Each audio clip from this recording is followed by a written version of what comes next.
Chers amis, je vous retrouve pour une nouvelle vidéo, cette fois-ci sur un sujet assez grave, assez pénible à développer.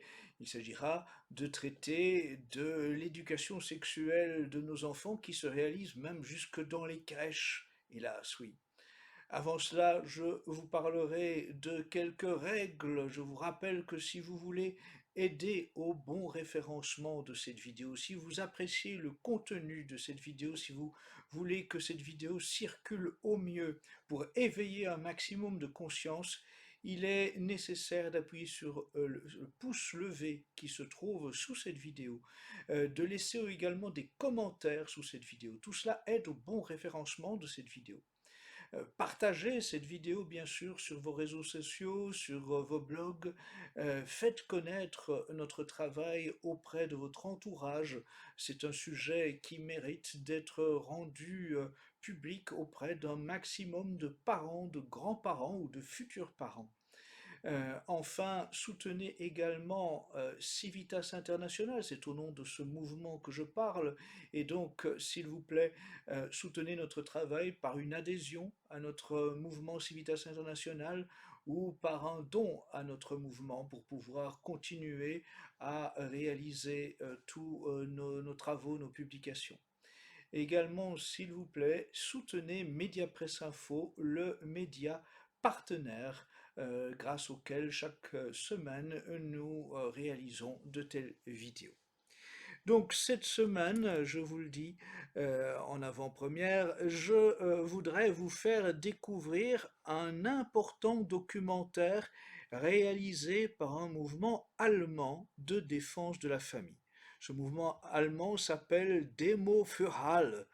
Le documentaire s'intitule Tatort Kita, der woke Angriff auf unsere Kinder, ce qui signifie garderie de Sandekheim, l'attaque woke contre nos enfants. Tatort Kitavok, une attaque contre nos enfants face à la sexualisation croissante de la société occidentale observée depuis bien une décennie. De plus en plus rapidement, de plus en plus surveillée, de plus en plus centrée sur l'enfant. En effet, elle devrait lire aujourd'hui aux enfants à la bibliothèque municipale de Baghdad, Drag Queen. Plus. Mais c'est bien sûr un autre signe. Comme ce travail éducatif que nous faisons est important parce que nous ne pouvons vraiment éduquer les gens que lorsque nous allons vraiment activement dans les garderies, les écoles professionnelles. Clarification, avec quoi? En juin, elle veut aller à Munich avec Drag King Eric Wicklet. Imagé très similaire, même sujet. Organiser une lecture pour les enfants de 4 ans et plus. La tendance à la sexualisation de plus en plus précoce n'est pas un phénomène allemand. Torrevieja. L'Espagne danse lors d'un défilé gay. Des enfants en costume de prostituées pédophiles dans la rue Les Gays Waraden de Wrocław, en Pologne, ont apparemment déjà des enfants. À Londres, la Pride inclut aujourd'hui une section spécialement conçue pour les familles et les enfants. L'éditeur éducatif britannique Twinkle a ajusté l'agenda arc-en-ciel, phénomène marquant aux États-Unis. Pendant ce temps, lors de la Pride de New York, des slogans destinés à provoquer ont créé la controverse, bien que les organisateurs aient de suite clarifié le malentendu avec des explications contextuelles. Vraiment, Francfort-sur-le-Main, juillet 2025, c'est le jour de la Christopher Street, ou plutôt le jour. Au départ, une parade gay, elle a récemment eu lieu 4 jours sur les rives du Main, où les enfants sont également particulièrement accueillis. La publicité dite CSD Mail a sa propre section pour les jeunes et les familles, idéale pour la créativité des enfants, affirment les organisateurs. Enfin, de faire de la place pour nos petits invités, écrivent-ils sur Instagram. Le carrousel Ergo et le château gonflable à côté du stand de fétiche Rainbow Licorne rencontrent Rainbow Ideology. Le documentaire n'est malheureusement disponible qu'en allemand, mais je vais vous en résumer quelques points importants que les familles francophones doivent connaître. Cette émission examine l'éducation sexuelle promulguée dans les garderies allemandes et met en garde contre les conséquences sur le développement des enfants. Au sein même des crèches allemandes, la sexualisation des enfants se manifeste à travers des concepts d'éducation sexuelle qui les incitent, nos enfants, à jouer au docteur, comme ils disent, ou à explorer leur corps, et pour lesquels des salles spécifiques sont parfois même prévues. Oui.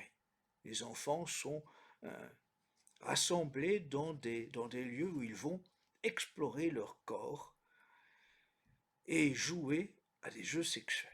Cette éducation sexuelle transgresse les limites de la pudeur, perturbe la construction identitaire des enfants et conduit de plus en plus à des traumatismes parmi les enfants. Parmi les conséquences les plus troublantes, il faut noter les statistiques fournies par le Länder de Rhénanie du Nord-Westphalie.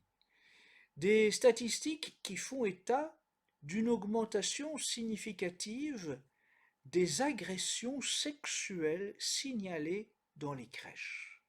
Oui, vous avez bien entendu. On parle ici d'agressions sexuelles entre enfants dans des crèches. Des enfants en bas âge, en très bas âge, mais à qui, à force de les inciter à jouer à des jeux sexuels, on les conduit, pour certains, à avoir des pratiques qui deviennent des pratiques d'agresseurs sexuels sur d'autres enfants. Dans cette seule province allemande de Rhénanie du Nord-Westphalie, 128 cas d'agressions sexuelles dans des crèches avaient été enregistrés en 2022. On est passé à 260 cas d'agressions sexuelles entre enfants dans des crèches dans cette seule province de Rhénanie-Nord-Westphalie en 2023. Et 159 cas pour le seul premier semestre de 2024. Ouais, rendez-vous compte. Depuis août 2024, les crèches allemandes sont légalement tenues de soumettre un plan de prévention à la violence, tellement le sujet a pris une ampleur inattendue.